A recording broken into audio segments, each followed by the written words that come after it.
Hey, this is John Rose with the Ridgefield Chamber of Commerce, and for this episode of the Taste of Ridgefield, we're here in front of the Sportsman's Public House in downtown Ridgefield.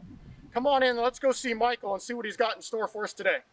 All right, we're going to head on in and we're going to catch up with Michael Smidrig. He's the owner of the Sportsman's. Let's see what he's got on store for us today.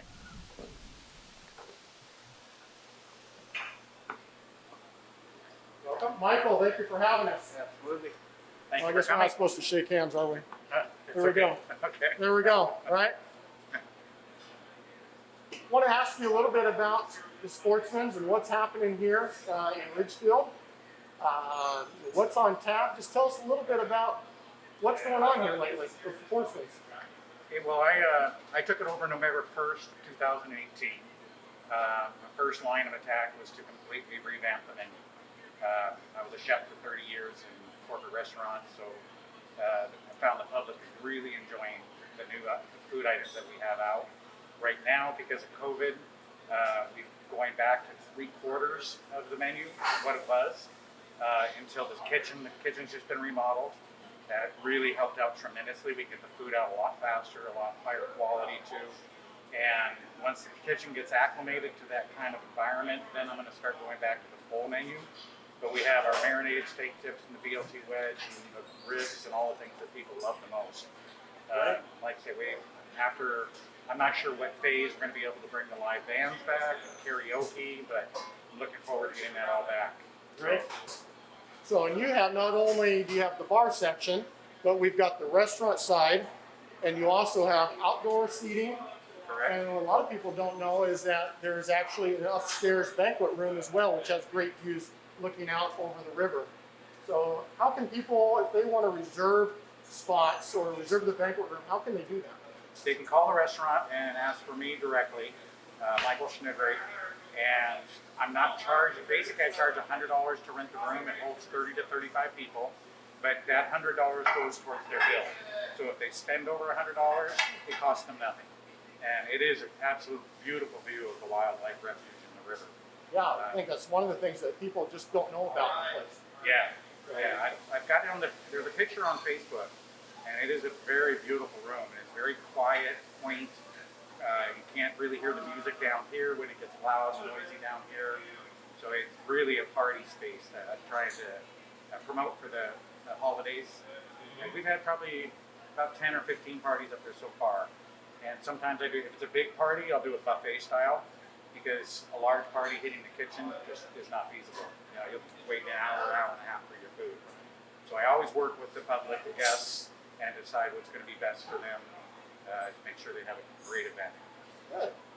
Tell us a little bit about the selection, the menu. What do you specialize in? Or is there a specialty? I specialize in all my food is made from scratch. All my dressings, my sauces.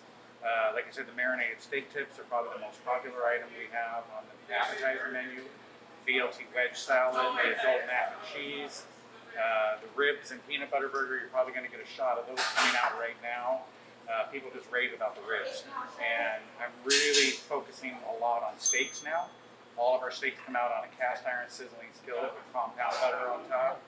And a choice of vegetable, starch, salad. And we're really starting to focus on specialty cocktail drinks now. I've got Rick, my bar manager, and Rachel, the bar manager, working on getting a specialty cocktail menu going for craft cocktails, because you don't want to just be beer and wine and hard liquor. Right. You know, and my first goal was to really clean the place up and invite the public back in. A lot of the public weren't coming in the past, and now they're coming up and thanking me for turning the place around, and they can bring their kids in, feel comfortable that they're not coming in a bad environment. Great. That's wonderful. Yeah. You mentioned a remodeled kitchen. Would you like to show us back there and see what's going on? Absolutely. Okay, so this kitchen is twice the size of what it was. The city Lions Club and Community Center donated this hood system for me. I had an 8-foot hood and could barely cook. We couldn't have 2 deep fryers. We couldn't have 6-burner stove. And I cannot thank the city enough for donating that hood. It's made all the difference in the world that we can get the food out much quicker. And I'm very big on sauté, so we can start doing a lot more sauté items. The whole flow of this kitchen is just so much nicer. The floor is brand new, concrete with acrylic on top. All the walls are brand new, all the wiring's new, LED lighting. It's just one heck of a change. And it was definitely necessary because it was half this size. There was a wall going across there and right across here. So this was the kitchen. Right. And now we have all of this. Yeah, it's a big difference. It's been made a tremendous difference. Yeah. And when I first took over, the first thing I did was I turned the gaming room over in the dining room into the dish machine and service area.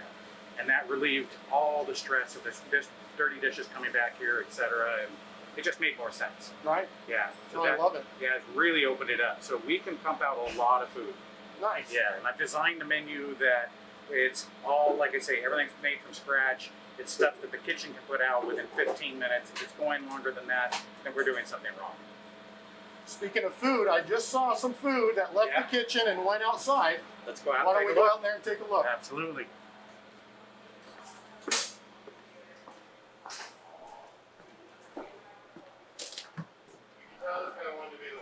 Hey folks. I see some food.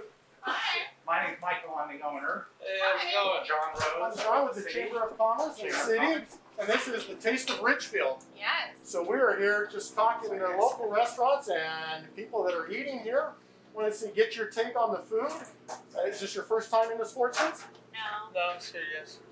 Yeah, yesterday. Yeah. Regular people. Thank you. I was here for I breakfast. appreciate it. Regular Right. guests. So tell us, what did you order? The full ribs, the baby back ribs Okay. with regular fries. I got a peanut butter burger All right. and What? Cajun fries. Go ahead and let's see. See you take a bite of it. Let's just see. Yeah, let's get messy. You can't eat ribs and not get messy.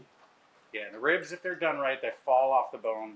It's a 6-hour process. Oh wow. They're smoked for 4 hours. Oh man, that's looking good. And we're just changed to hand-cut fresh fries, too.